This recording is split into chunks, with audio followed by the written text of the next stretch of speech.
बिस्मिल्लाहिर्रहमानिर्रहीम। अस्सलाम वालेकुम। आज का चैप्टर है sales variances and operating statements. इसमें हम कुल 4 या 5 टॉपिक्स पढ़ेंगे, जिसका सबसे पहला टॉपिक है सेल्स वेरिएंसेस।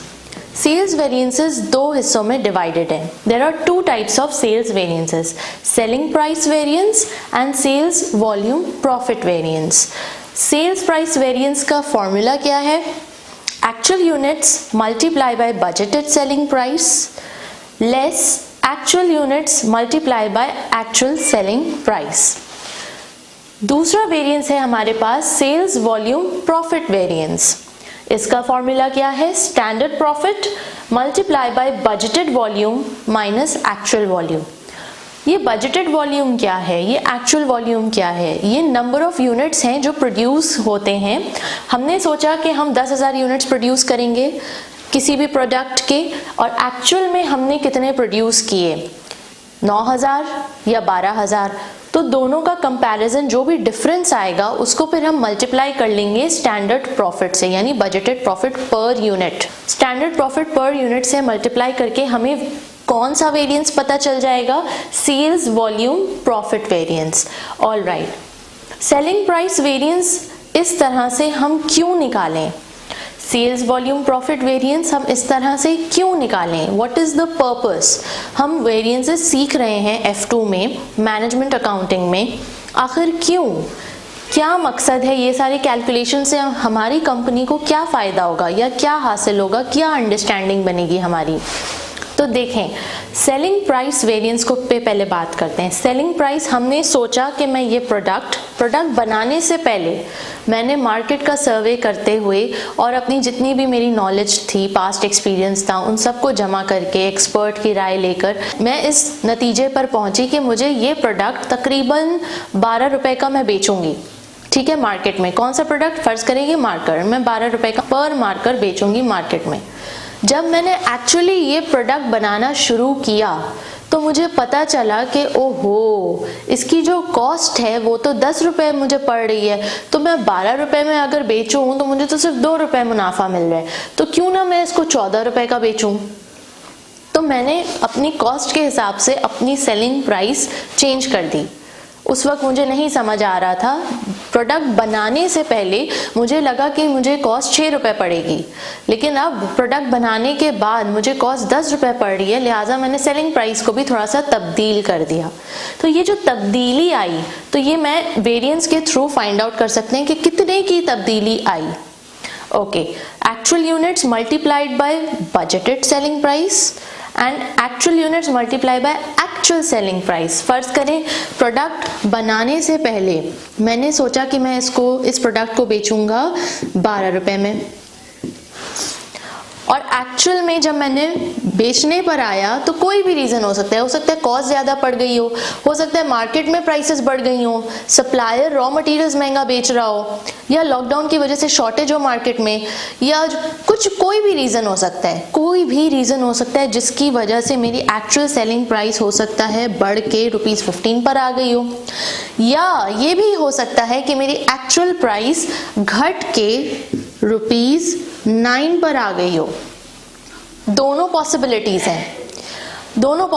हैं। तो ये जो दोनों पॉसिबिलिटीज हैं, ये पॉसिबिलिटीज का जो फर्क अब आएगा, जो वेरिएंस आएगा, अब फर्ज करें कि यहाँ पे एक्चुअल सेलिंग प्राइस ₹15 आ गई और बजटेड सेलिंग प्राइस ₹12 थे।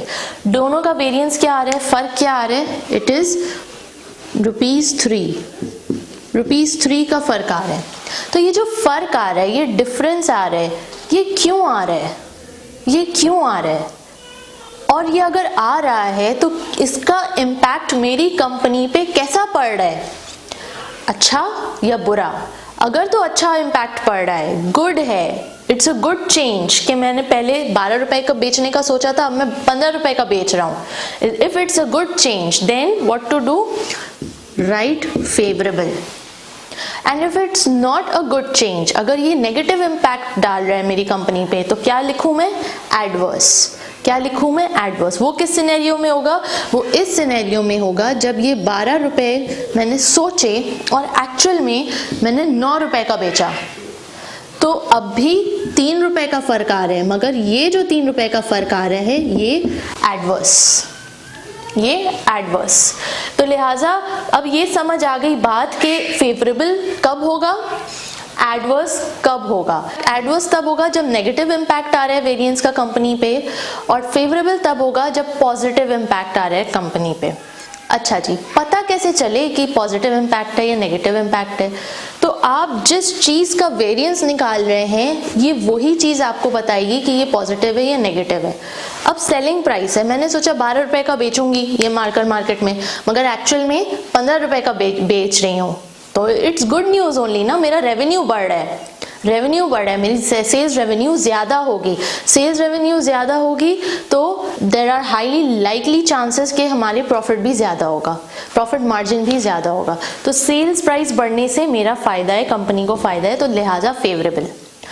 ठीक है, अब अगर हम कोई और सिनेरियो में जाएंगे, किसी और वेरिएंस को फाइंड आउट करेंगे, जैसे कि मटेरियल यूजेज वेरिएंस हम निकालते हैं।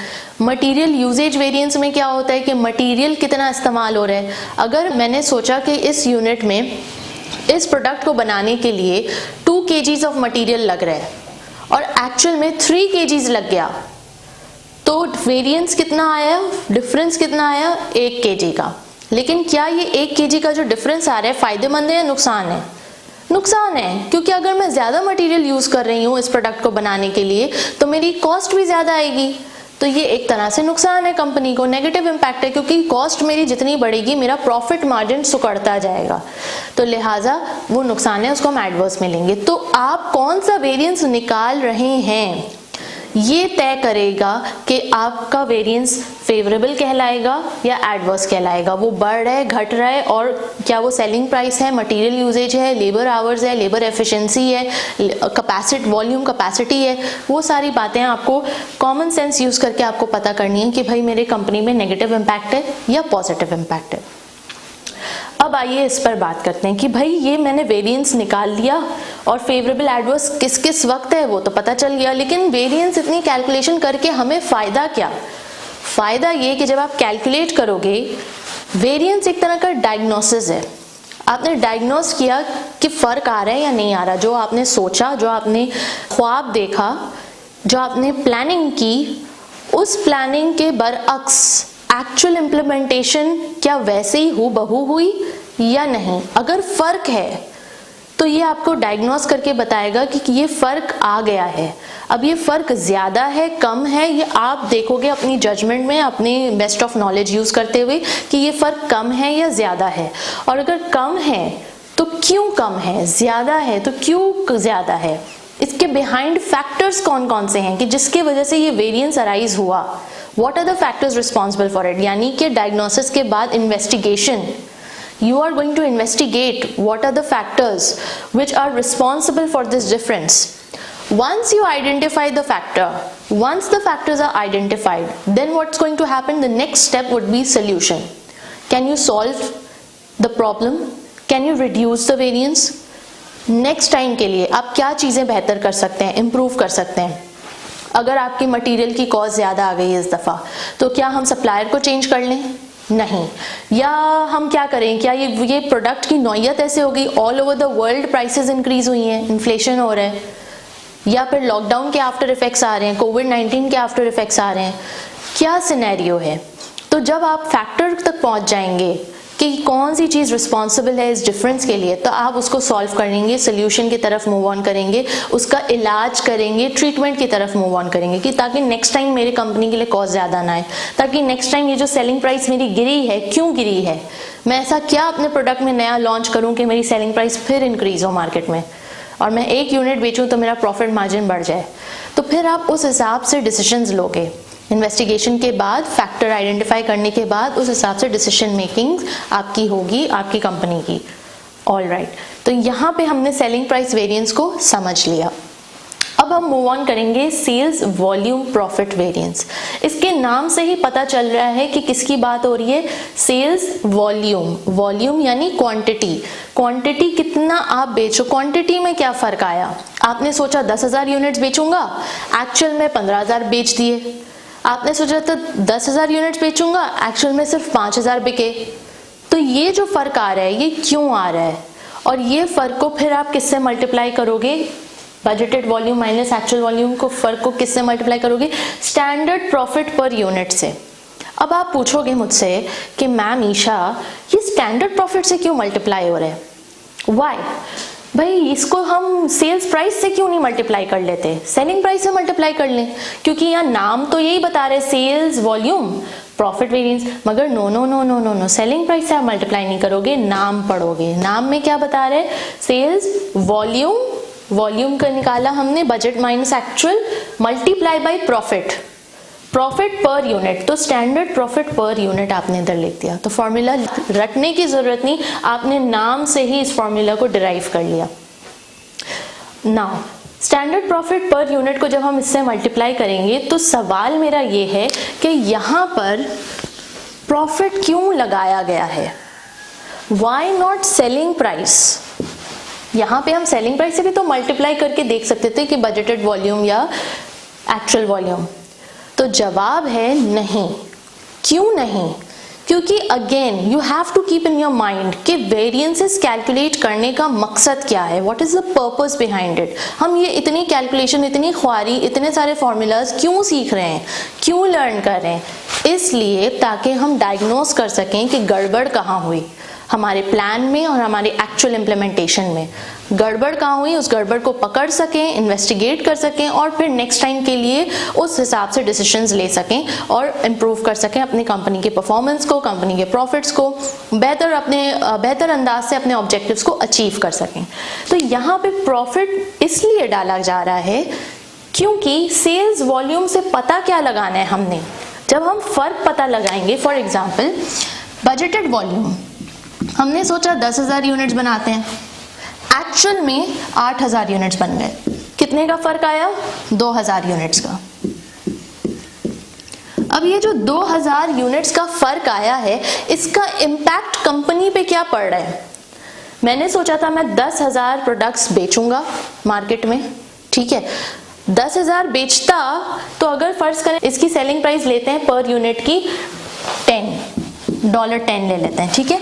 अगर मैंने 10,000 यूनिट्स बेचता मार्केट में तो मुझे कितना रेवेन्यू जनरेट होता, $1 लाख, ठीक है। $10 पर यूनिट के हिसाब से 10,000 यूनिट्स अगर मैं बेचता तो मुझे रेवेन्यू जनरेट होता 1 लाख।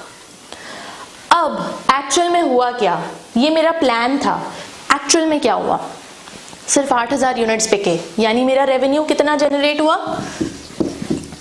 80,000। ये क्या था, एक्चुअल। फर्क पड़ा, बहुत बड़ा फर्क पड़ा कंपनी को। क्या फर्क पड़ा, 1 लाख माइनस 80,000, 20,000 वो कमाने से रह गए। सोचा था कि ये भी 20,000 कमा लेंगे, मगर 20,000 से वो रह गए, चूक गए।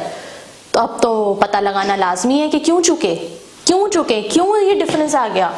हमने तो सोचा था 1 लाख यूनिट्स 1 लाख कमाएंगे, 80,000 क्यों कमाए, 20,000 कहाँ गायब हो गए, किसकी गलती थी, कौन सा फैक्टर रिस्पॉन्सिबल था, किसका कसूर था, क्या ये कंट्रोलेबल है या नहीं, क्या ये प्रॉब्लम सॉल्वेबल है या नहीं।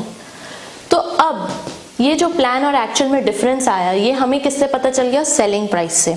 लेकिन वेरिएंस हमें क्या हमें पता करना है कि भाई इसका इम्पैक्ट कंपनी में अच्छा पड़ेगा या बुरा पड़ेगा, और कितने से अच्छा पड़ेगा और कितने से बुरा पड़ेगा। एक्चुअल अमाउंट जो हिट हो रही है वो कितनी है, तो एक्चुअल अमाउंट जो हिट हो रही है वो हमें किससे पता चलेगी, प्रॉफिट से, कि ये तो हमारा रेवेन्यू है जो जनरेट हो रहा है। रेवेन्यू में से हम कॉस्ट डिडक्ट कर देंगे तो एक पर्टिकुलर अमाउंट वो प्रॉफिट की है, कि जो हम वो प्रॉफिट कमा सकते थे अगर हम 2,000 यूनिट्स बेचते, लेकिन वो प्रॉफिट कमाने से हम रह गए, चूक गए। तो वो कौन सा था प्रॉफिट, तो हम उसको स्टैंडर्ड प्रॉफिट पर यूनिट से मल्टीप्लाई कर देंगे। फर्ज करें यहाँ स्टैंडर्ड प्रॉफिट पर यूनिट $2 है, तो यानी हम $4,000 का हमें यहाँ पे नुकसान हो रहा है, फायदा हो रहा है, डेफिनेटली नुकसान हो रहा है, कॉमन सेंस। बजटेड वॉल्यूम ज़्यादा सोचा था बेचने के लिए मगर कम बिका, तो फिर ये एडवर्स हो जाएगा। कितना एडवर्स, कितना नेगेटिव इम्पैक्ट? $4,000 का नुकसान हो रहा है। हम $4,000 रुपए कमा सकते थे अगर ये डिफरेंस ना आता तो, मगर चूंकि ये डिफरेंस आ गया तो हम नहीं कमा सके। दूसरा एग्जाम्पल लेते हैं। अब यहाँ पे 10,000 यूनिट्स वॉल्यूम हमने प्लान किया कि हम बेचेंगे, एक्चुअल में 15,000 बिके। एक्चुअल में 15,000 हमने बेच दिए। खुशखबरी बुरी खबरी? खुशखबरी, ठीक है, कि हमने 5,000 ज्यादा बेच दिए, हमारा फायदा हुआ कंपनी को। हमने सोचा था सिर्फ 10,000 यूनिट्स बिकेंगे तो 10,000 के हिसाब से सिर्फ 1 लाख का रेवेन्यू जनरेट होगा, मगर एक्चुअल में क्या हुआ, 15,000 बिक गए। तो यहाँ पे 1,50,000 हमारा रेवेन्यू जनरेट हो गया, which is a good news. And ये गुड न्यूज 50,000 की है, लेकिन इसमें एक्चुअल प्रॉफिट का जो फायदा हमें हुआ है वो कितना है? तो यहाँ पे 5,000 यूनिट्स में फर्क आया, multiply by standard profit per unit. Again इसको हम अज्यूम करते हैं $2, तो हमें 10,000 का फायदा हो रहा है कंपनी को, which is favourable variance. I hope these two variances are clear.